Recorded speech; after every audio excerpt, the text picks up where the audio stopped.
va maintenant aborder eh bien, un sujet, à savoir l'impact économique des sciences du numérique dans le sport. On a beaucoup parlé de technologie, mais cette technologie, eh bien, à un moment, on va voir ensemble comment on la monnaie, tout simplement, comment elle arrive sur le marché, comment on l'utilise, comment on peut même la développer grâce justement à des investissements. Est-ce que ça passe d'ailleurs, on en parlait déjà sur la table ronde précédente, par le fait de l'ouvrir au plus grand nombre? Est-ce que si on reste avec cette technologie au service de l'élite, des grandes équipes de rugby, de football, etc., si on ne passe pas au grand public, ça ne peut pas marcher? Qui veut répondre? Je vais peut-être enlever mon masque. Tout d'abord, merci pour cet événement et merci de m'y avoir convié et de m'avoir laissé participer à ces échanges qui sont vraiment jusqu'ici très intéressants. J'espère que mes propos le seront tout autant. Oui, alors c'est vrai qu'on a parlé pas mal de l'impact du numérique sur la performance dans la table ronde précédente. Il se trouve que moi, pour le Ressources nationales sport innovation, on traite des innovations au sens large, hors performance, puisqu'on a un réseau qui s'appelle le réseau Grand INSEP, qui est, lui, très à même de développer ces innovations dans le secteur de la haute performance. Nous, on est du coup plutôt sur le sport pour tous. Et à l'origine de la création de ce PRN, il y a entre autres l'essor des technologies issues du numérique et son impact très important sur le modèle, on va dire le modèle classique, traditionnel du sport, le modèle tel qu'on le connaît, très institutionnalisé, le modèle de la licence. On s'est rendu compte, pas rentrer trop longtemps dans les chiffres, mais si on regarde justement en termes de licences, on a à peu près 17 millions de licences, pour à peu près, on va dire, un peu plus de 15 millions de licenciés. Il y a 35 millions de Français qui disent avoir une activité sportive plus ou moins régulière. Et donc on a un gap de 22 millions de personnes à peu près qui ne se retrouvaient pas, et peut-être encore aujourd'hui ne se retrouvent pas dans l'offre classique de sport. Il y a une demande sociale de sport non couverte. Alors ça date, ça on l'observe depuis les années 90, mais c'est vrai qu'il y a eu un vrai changement avec l'essor des technologies issues du numérique. On a vu justement de nouveaux acteurs, souvent privés, développer de nouveaux services à l'aide de technologies digitales et venir un petit peu, on dit disrupter, j'aime pas trop les anglicismes, no offense, mais on va dire bouleverser la façon dont le modèle sportif fonctionnait jusqu'ici, justement en cassant cette distance entre la pratique et le pratiquant, en créant de nouvelles manières d'animer les communautés de sportifs, parce que c'est pas parce qu'aujourd'hui on ne veut pas faire de sport en club, qu'on ne veut pas faire de compétition, qu'on n'a pas envie de faire partie d'une communauté de sportifs. Et en fait, on voit beaucoup d'innovations issues du numérique. On pense souvent aux plateformes, aux applications, mais aussi à la réalité virtuelle. On travaille beaucoup sur la réalité virtuelle et j'ai vraiment apprécié l'intervention précédente, qui permettent justement de casser cette distance entre le pratiquant et la pratique, et qui permet justement d'aller vers de nouveaux pratiquants, parfois même au point aujourd'hui de remettre en cause ce modèle traditionnel dont je parlais avant. Donc oui, aujourd'hui, il y a le numérique capte de plus en plus de parts de marché dans le sport et surtout sur le sport pour tous, à mon sens. Ouais, c'est vrai que c'est une ouverture très... On le voit d'ailleurs sur les marathons ou les courses, tous les 10 km, maintenant tout le monde a sa petite puce pour passer et ça rentre effectivement d'où ça. Il y a vraiment même des enjeux sociaux, ça même.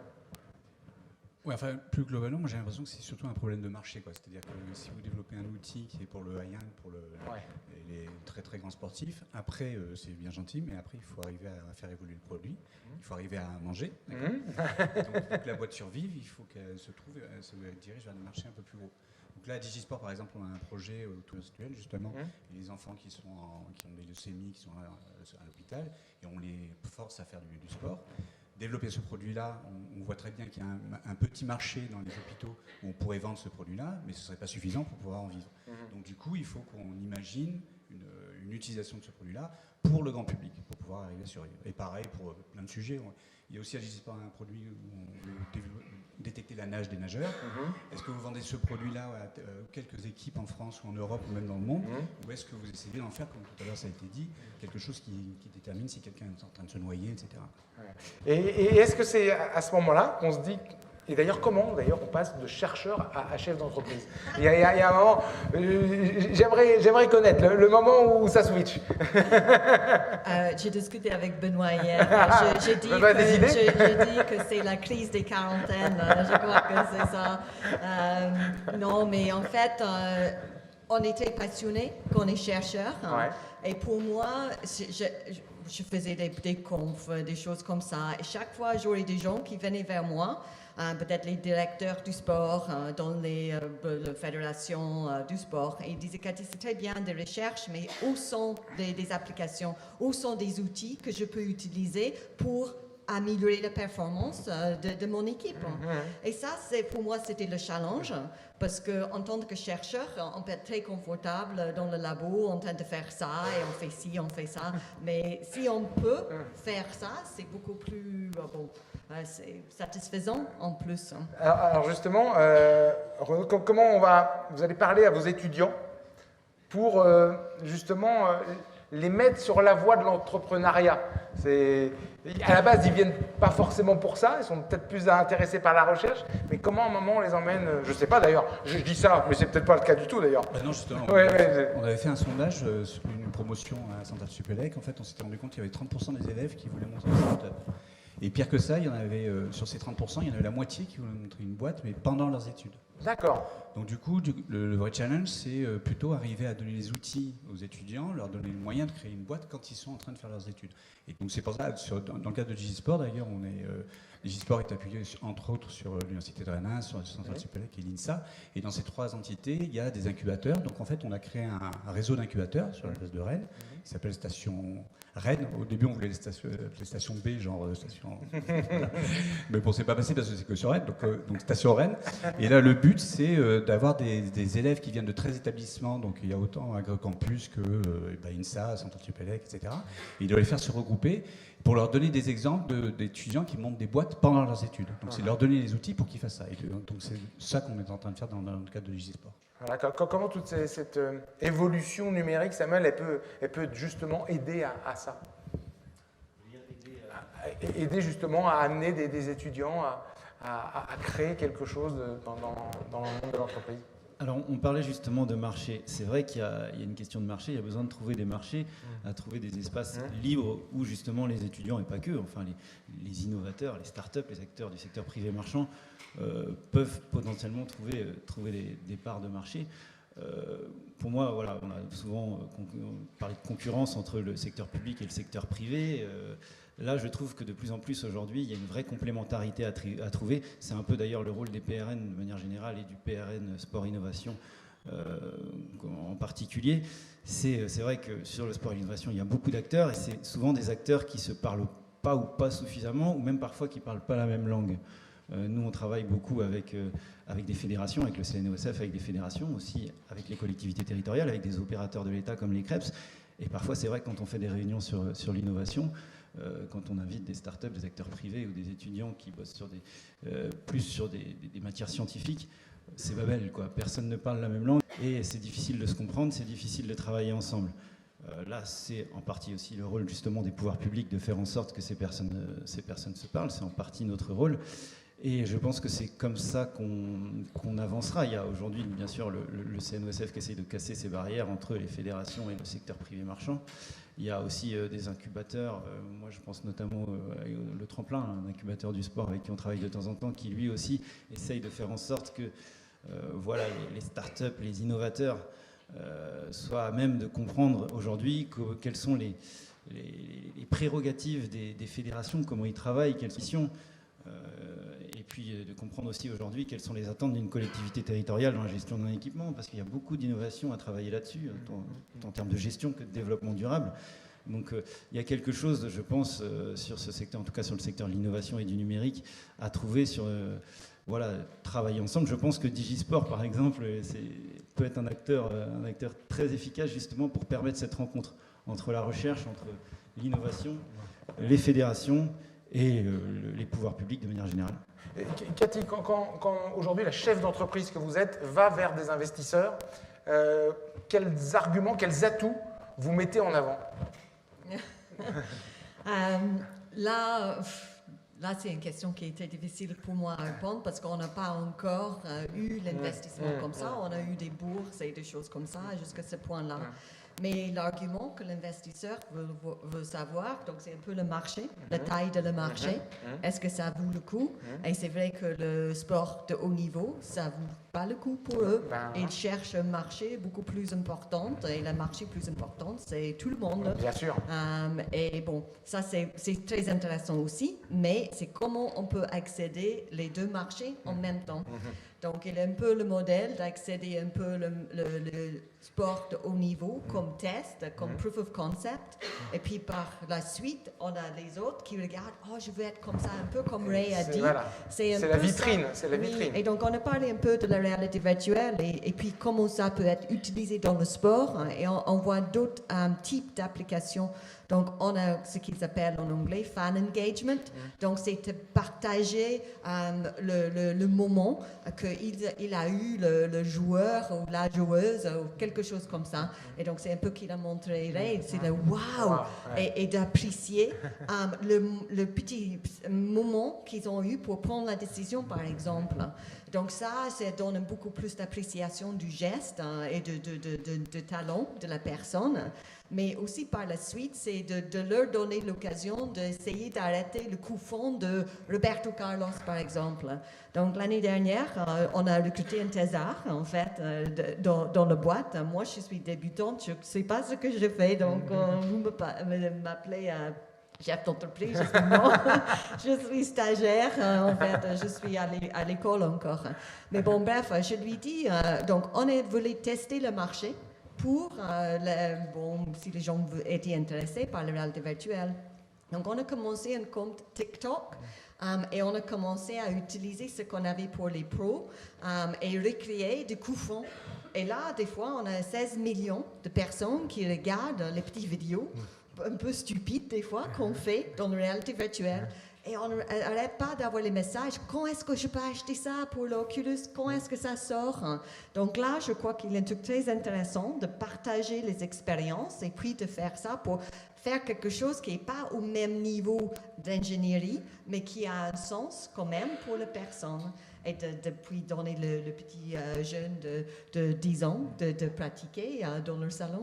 Et justement, comment vous imaginez l'évolution, l'avenir de la réalité virtuelle? Moi, c'est le e-sports va devenir en réalité virtuelle, j'espère. Parce que ça, c'est pas du sport pour moi de rester devant le contrôle si quelqu'un fait ça. Alors, moi, j'aimerais bien, c'est un peu ce qu'il a dit tout à l'heure, Alain, c'est ça de continuer à pratiquer, même si on est plus âgé. On veut toujours essayer d'être le meilleur qu'on peut être. Donc, vous avez encore des années devant vous, Cathy. Pour appuyer un petit peu le propos de Cathy Craig, que je rejoins totalement.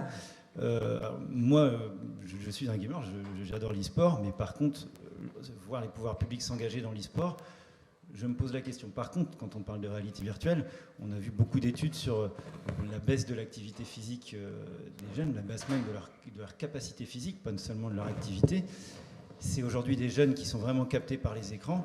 Je suis persuadé que la réalité virtuelle peut être un sas, justement, pour les ramener vers une activité physique. Nous, on essaye de travailler un petit peu là-dessus avec des fédérations partenaires.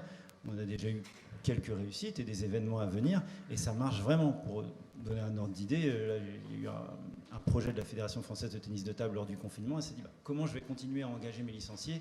Comment je vais animer ma communauté? Quelqu'un a dit, il y a un jeu, il s'appelle Eleven Table Tennis, avec un Oculus Quest, on peut y jouer. Il paraît que c'est une bonne simulation de tennis, est-ce qu'on n'animerait pas comme ça? Ça a vraiment marché. Il y a eu presque plus de 230 gamins qui ont acheté donc un casque Oculus à 360 €, plus l'application à 20 €. Et ils ont continué à animer leur communauté de licenciés comme celle-là. Et là, maintenant, la question qui se pose, mais est-ce qu'on ne peut pas voir plus loin? Est-ce qu'on ne peut pas aller chercher du licencié? Est-ce qu'on ne peut pas créer une communauté, pas e-sportive, vie sportive, virtuelle, une communauté de sportifs virtuels? Et puis, déjà se contenter que ces communautés existent, ou pourquoi pas me les attirer vers une pratique réelle. Donc c'est vrai que sur le virtuel, on le travaille nous aussi au sein du CREP sur la performance, on le décline aussi dans la formation sportive, mais on peut tout à fait la décliner sur le sport santé et sur le développement de la pratique. En tout cas, nous on y croit vraiment. Ouais, je crois que le truc qui est super important là, c'est que pour la réalité virtuelle. Qu'est-ce qu'on peut faire avec les réalités virtuelles qu'on ne peut pas faire dans le monde réel? C'est ça. Ça, c'est le truc le plus important. Et là, ce qui est super intéressant, c'est que je peux jouer contre vous. Je suis en Irlande et vous êtes là. Et donc là, ça revient. Donc, le monde est beaucoup plus petit. Et aussi pour le coaching. Donc, pour le gardien de but, on a eu des conversations avec des coachs de haut niveau. Et ils ont dit, ouais, mais ça serait bien si aux États-Unis, au lieu de me déplacer, je peux faire le coaching en monde virtuel. Parce qu'on peut partager le même terrain, par exemple.